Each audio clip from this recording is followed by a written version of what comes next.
Welcome back to Birds of a Feather. This is your daily Baltimore sports podcast. My name is Ethan Stroud, and this is episode 12 of the show. And today we're going to be going into the Orioles loss they had last night to the Arizona Diamondbacks. Again, this is this is Wednesday morning that we are recording this, because the game ended yesterday around midnight, and we're just going to record the next day in the morning. There is another game in about a couple hours, so the next episode should be up within the next 5 or 6 hours of this one.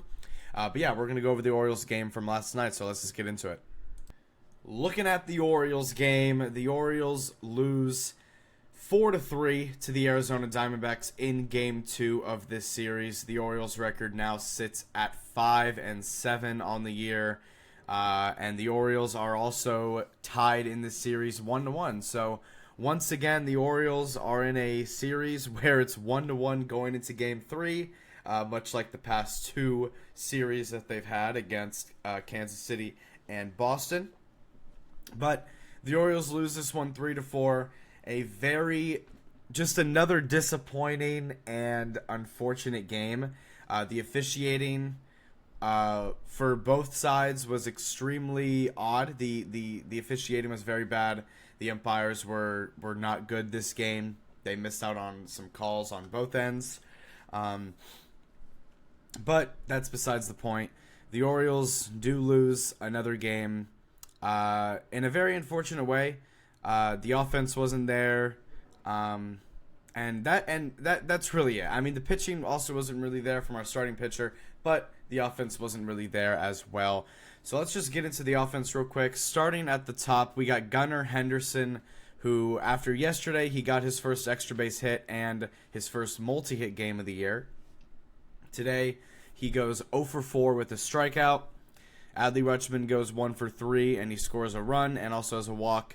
Jorge Mateo comes in and is a pinch runner, but he does get 2 stolen bases later on in the game, so at least it was useful with Jorge Mateo. Ryan O'Hearn went 1 for 3. Ryan Mountcastle came in as a pinch hitter, and he had one at bat, didn't really do anything with it. Jordan Westburg went 0 for 3 with 2 strikeouts. Cedric Mullins went 2 for 4 with 2 RBIs. Again, Cedric Mullins continues to be a great player this year. He's had such a great start to the year. Cedric Mullins yesterday, another multi-hit game, 2 for 4, gets his own run, and gets 2 RBIs. Tyler O'Neill, 0 for 2 with a walk. Heston Kjerstad, 0 for 4. Gary Sanchez, 0 for 2. Jackson Holliday, 0 for 3. So the offense didn't do much of anything yesterday. They did put up a total of 3 runs. They had 4 total hits, 3 runs, 1 for 6 with runners in scoring position. So not the most ideal game by your offense, obviously. Again, we've seen this offense go up and down all year. 2 days ago, they scored 5 runs. Yesterday, they scored 3 runs. So hopefully, again, today they can go out there and just have a good offensive game where they put up around 7 to 8 runs maybe, and they can win off of that. But this offense, again, should not be scoring 3 runs. This offense should not be scoring this little runs. They have the potential to be amazing, and I know that they don't have Colton Cowser, but something is just up with this offense. And even yesterday, they didn't win the game yesterday off of offense. Yesterday was really a complete game. Or 2 days ago was a really complete game for them when they won 5-1. But yesterday, the offense didn't do it. The pitching didn't really do it. Again, it was a 4-3, just weird loss. The Orioles pitching wasn't necessarily the worst thing in the world as a whole, but the Orioles offense also wasn't very good as a whole either. They put up 3 total runs on 4 hits. And just not a great day from the offense again. It's unfortunate because, you start to wonder, if they do get Colton Cowser back, or whenever they do get Colton Cowser back, how much is that going to help the offense? Because as it stands right now, this offense has just been flat out disappointing. They should be producing more than this. They should be producing more runs than this. They should be hitting more home runs than they've been hitting. Because, again, you look at last year, they were one of the highest home run hitting teams. And this year, we're kind of middle of the pack again. I mean, the first 5 games, they hit 10 home runs. And then in the last, I think now 7 games, they've hit, I think, 2 home runs. The Cedric Mullins leadoff from the Boston game, and then obviously 2 days ago when Ryan O'Hearn hit the home run. But I mean, this team is just having a hard time just scoring runs, and it's you look right back to the end of last year, man. And I'm gonna keep repeating it because I mean I'm just kidding. I'm gonna keep repeating it because it's true. You look back to the end of last year and how poorly they played on offense, and you look back to this year, and it's a lot of the same thing. Like, this offense is not taking the jump that it needs with the development of these guys like Gunnar Henderson and Adley Rutschman and Jordan and all these guys like that. They're not taking the jump, like they're not taking the jump that they need to get to that next level. And again, it is early. We're 12 games into the year. There's still 150 more games left of baseball this year. There's still so much baseball left to play. But again, this Orioles offense to start the year has been a little disappointing. They should be putting up more runs on a more consistent rate.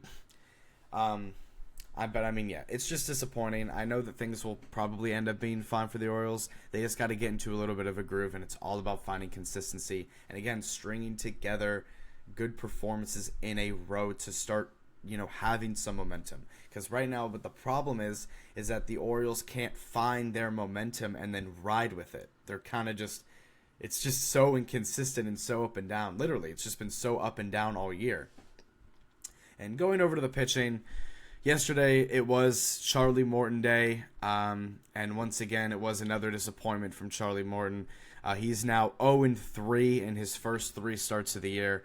Yesterday he got through 5 innings, let up 4 hits, 4 runs, 5 walks, and 4 strikeouts, and did let up the home run to Corbin Carroll.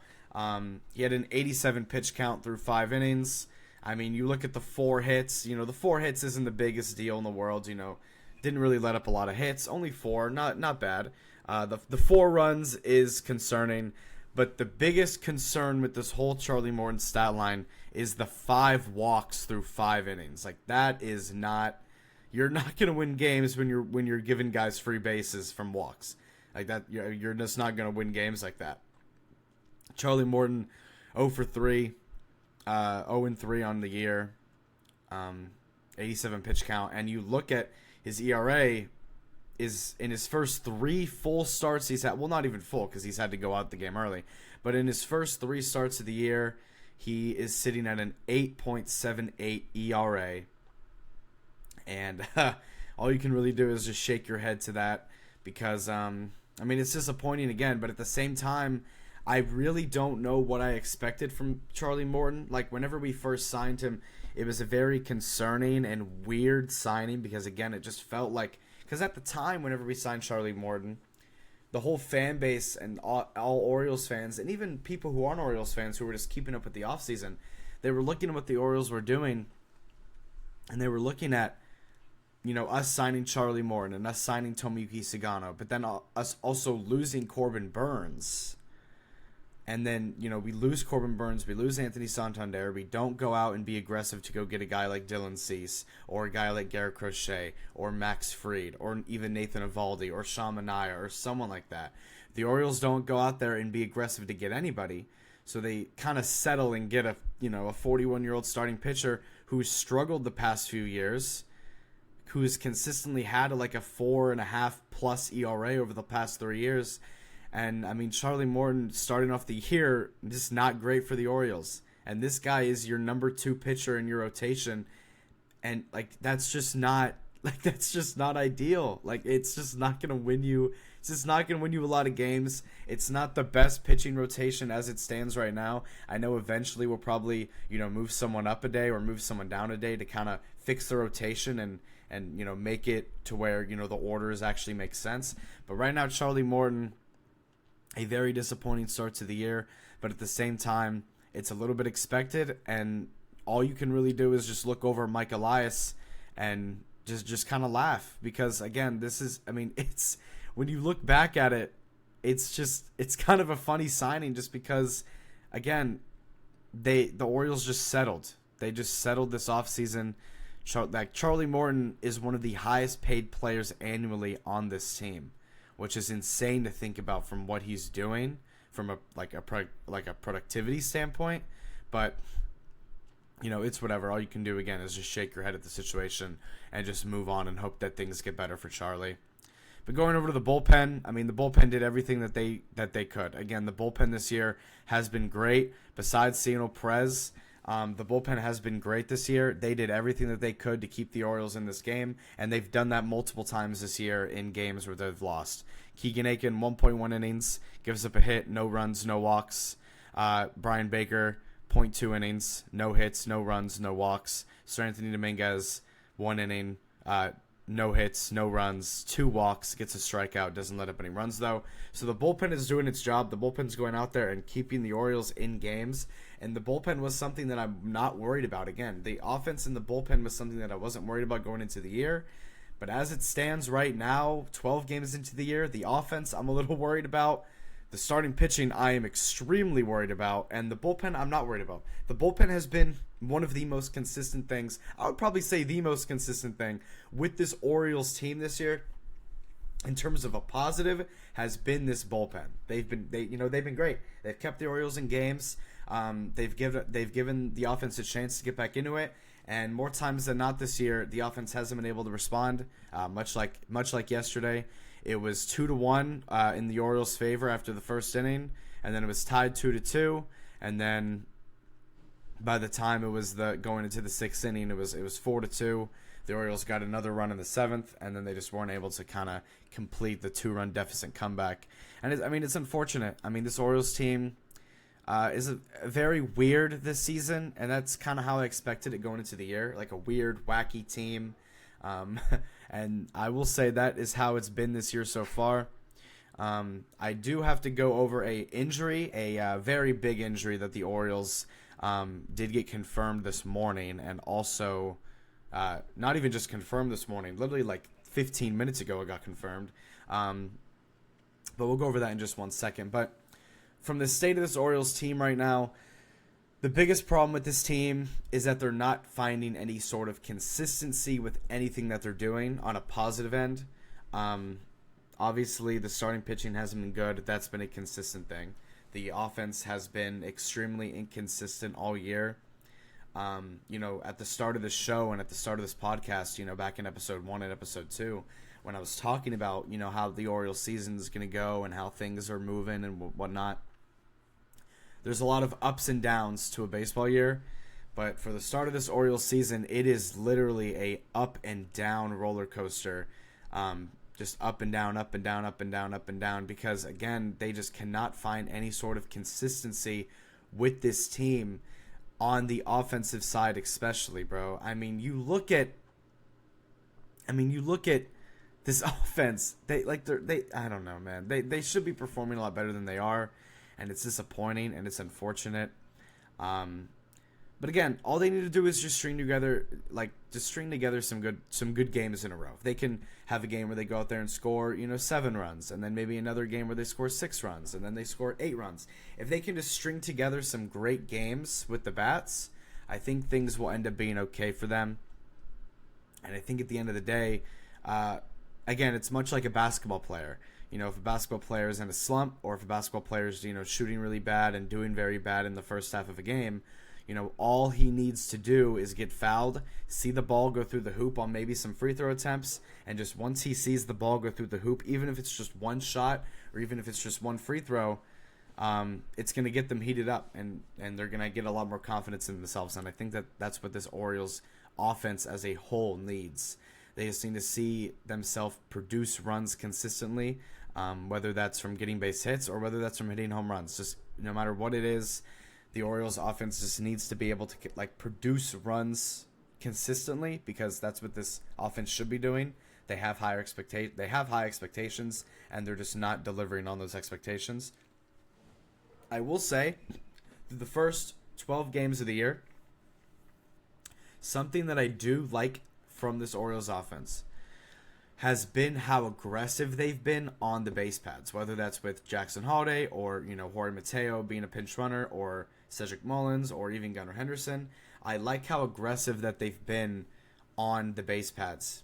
Because last year, again, you have this team full of young talent who are all, very fast. Gunnar Henderson, Jorge Mateo, Heston Kjerstad, Jackson Holliday, Cedric Mullins. You have a lot of these guys who are quick players, like very fast players.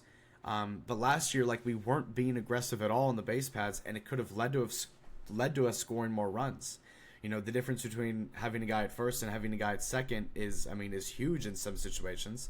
But the Orioles have been a lot more aggressive this year on the base paths, which I do like to see. I think that they should continue that. Because, again, it's just going to lead to more opportunities and better positions to score more runs. Most of the time when Cedric Mullins goes to steal second, he doesn't get caught.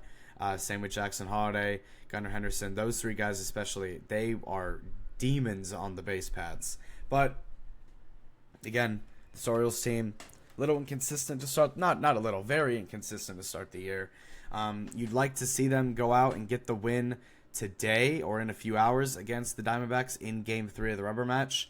But going over the unfortunate Orioles injury that did occur, there was some talks of it last night during the game, but it did get confirmed this morning that Zach Eflin is going to the 15-day IL list. So, yes, you heard that right.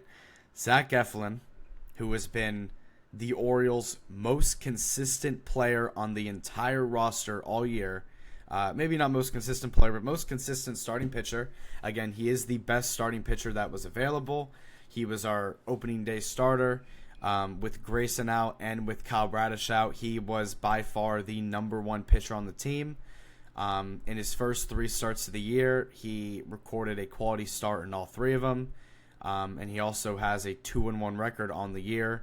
So Charlie Morton has been fantastic for the Orioles all year. There has been 0 complaints about Zach Eflin. There's been 0 complaints about Zach Eflin throughout the year. But today, he did get put on the 15-day IL list because of a right lat strain.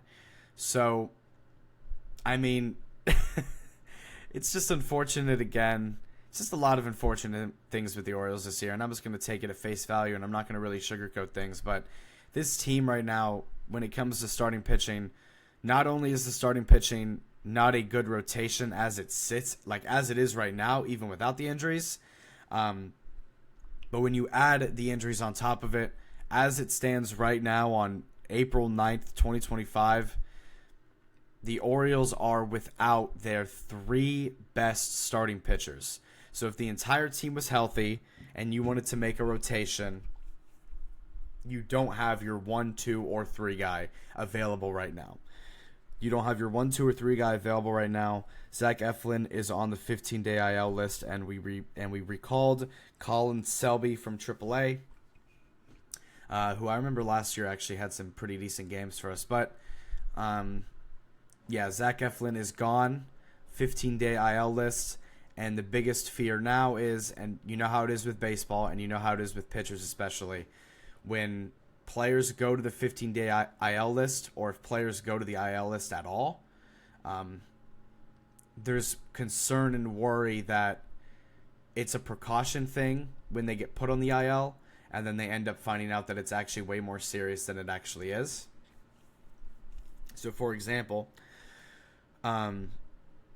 or just, putting this in sight, if Zach Eflin, obviously he gets put on the 15-day IL for a lat strain, over the next few days or week or however long, Zach Eflin might be able to, he's going to test out the arm. He's going to see how things are. He's going to work with the medical staff and see how things are going with that. But Zach Eflin, right lat strain, and it's really just shell-shocking kind of, because you look at all the injuries that this team has had this year. You look at obviously starting the year off without Gunnar. You lose Colin Cowser due to him sliding into first. You start off the year without Grayson, without Kyle Bradish, who are your 1 and 2 pitchers, and now you just lose your number 3 pitcher on your team when everyone's healthy. But also, not only that, you lose the best pitcher that you had available and also the most consistent starting pitcher that you had.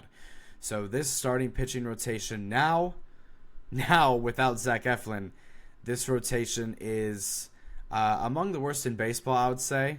I'd definitely say it's probably bottom 3 as it stands right now.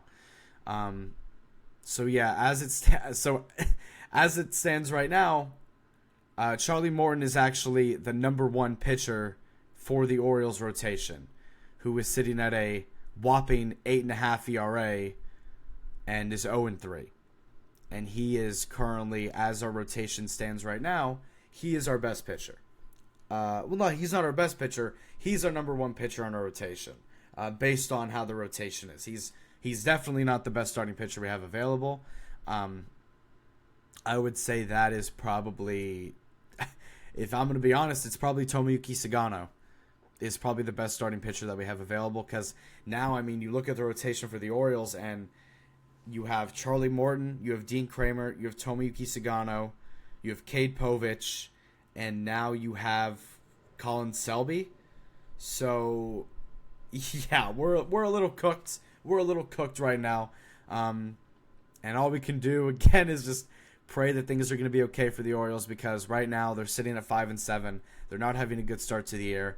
They're getting plagued with injuries. Just a lot of unfortunate things happen in a row for the Orioles.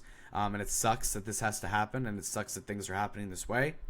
But yeah, hopefully that there's some sort of fire lit within our pitching staff, to avenge the Zach Eflin injury and to really step up, because they know that this starting rotation is a little bit of a mess right now, and they know that they're going to have to step up, because games are going to really be on them. But not only are games going to be on them to, perform, games are going to be on this offense even more. This offense is going to have even more pressure to perform now. Now, because the rotation is such a mess, the offense is going to be in situations where they might be down 5-0 going into the 3rd inning, or they might be down 4-1 going into the 2nd inning. Like, these are possibilities that can happen, and I think with the Orioles bats that they need to work on is, they've done a pretty good job of scoring early on. They haven't done a good job of scoring in the later innings. So this offense needs to figure out, one, how to produce runs at a consistent rate, but also they need to be able to score later on in the game. They can't just score all their runs early on and just hope that the pitching can save them throughout the rest of the game. They're going to have to know how to respond if they're down, because the way that the rotation is right now, and I'm just going to say it, the offense is probably going to be in some holes, right? Like, the offense is going to be in some 3-run, 4-run, 5-run holes because of the starting pitching, and they're going to have to find ways to crawl out of it, because, again, you don't score runs. But again, pitching doesn't score runs. Offense is the thing that scores runs, and offense is the thing that, you have to actually get on the scoreboard to have more runs than your opponent to win a game. So it is on the offense to go out there and perform and do their thing. And it's gonna be interesting these next few weeks as we await the Charlie Morton status, or if he's actually coming back, or if this is a long-term serious thing, which I hope it's not. It's going to be interesting. And again, for the Orioles, they just have to stay afloat. They have to just stay afloat and can't let the season slip away from them too much, because, they're plagued with injuries, and this offense is just so talented, and they're just not putting up runs, and it's just a very frustrating start to the season, to be honest. And it sucks. And, you have to hope that things are going to get better. And I think that it can. I think that things can get better as long as the offense can find some consistency within their game. If they can string together some good games in a row, if they can get their confidence back on offense, and if they can start putting up some good amount of runs, then they're going to be able to win games. Because, again, the starting pitching is going to be a mess. But I trust this bullpen to keep games within reach for the offense to come back, or for the offense to keep the lead. And, I believe in that. And, we'll see what happens today. But, I don't know. It's just an unfortunate start for the Orioles, to be honest. And, it's kind of a mess. But, hey, it happens. It happens in baseball. There's still so much of the season left. There's still so much that can happen for the Orioles in a positive light. And I believe that things will be good at the end of the day. We just got to believe. But going over to a little preview of Game 3 today. This is Game 3 of the series. This is also Game 3 of the regular season series because we only play the Diamondbacks 3 times because they're in the NL. But the Orioles win Game 1. The Orioles lose Game 2. So once again, they are in their third rubber match of the season so far. They were tied 1-1 going into Game 3 against Boston, and they were also tied 1-1 going into Game 3 against Kansas City. But now they are also tied 1-1 going into Game 3 against Arizona. And today we've got Dean Kremer versus Brandon Pfaadt on as the pitchers for today. Dean Kremer, Brandon Pfaadt. Both pitchers are 1-1. Dean Kremer with a 6.52 ERA, a 1.55 WHIP, 9 innings pitched, 13 hits, 7 strikeouts, 2 walks, and a homer. Brandon Pfaadt on the other end, 1-1 with a 5.25 ERA, a 1.08 WHIP, 12 innings pitched, 12 hits, 9 strikeouts, 1 walk, and 4 home runs throughout his first 2 starts. So hopefully the Orioles can get after him today. Hopefully the Orioles can get some home runs today. You know, maybe a little 2 or 3 home run game from the Orioles as a team would be nice to see. Because, I mean, again, this Orioles offense needs to be able to hit home runs because that's what they were so good at last year. And they need to get back to those ways. Gunnar needs to get back to those ways. Adley needs to get back. Jordan, Cedric, you know, all these guys. You know, Tyler O'Neill for sure. This guy was a pure power hitter over in Boston last year, and the only home run that he's hit was the opening day home run, the one that he's known for. But again, the Orioles got to go get a win today. Got to go win their first series of the year. If they lose today, they'll drop to 5-8 on the year, and they'll also have lost 3 series in a row. Before they go back to Baltimore to play against Toronto again. And I think that game is on Friday because I think we have an off day tomorrow. But, I mean, yeah, the Orioles got to go out here and get a win. The Diamondbacks are favored in this game. I mean, it makes sense just from the way that the Orioles have been playing. And, I mean, yeah. I mean, you just got to hope for the best for the Orioles. You got to just hope that they can go out and get a win. Because maybe when they get their first series win, maybe that'll just light a fire. Maybe that'll start some momentum, and maybe we can move forward from there. But it all starts with getting a win today, and hopefully that they can go and do that. Thank you guys for watching this episode of Birds of a Feather, or listening if you're on Spotify. Thank you guys for tuning in to Birds of a Feather, episode 12. The show's going by fast. Already episode 12. We're moving along very well. I'm having a ton of fun doing the show. Again, the Orioles season has been a little bit of a mess so far, but still, talking about Baltimore sports is always a lot of fun. There hasn't been any Ravens news at all over the past few days to really report on, but again, as the draft gets closer and closer, there will be much more to discuss. The draft is in, I think, 2 weeks from tomorrow, so that will be interesting, and we're very, very, very excited for that.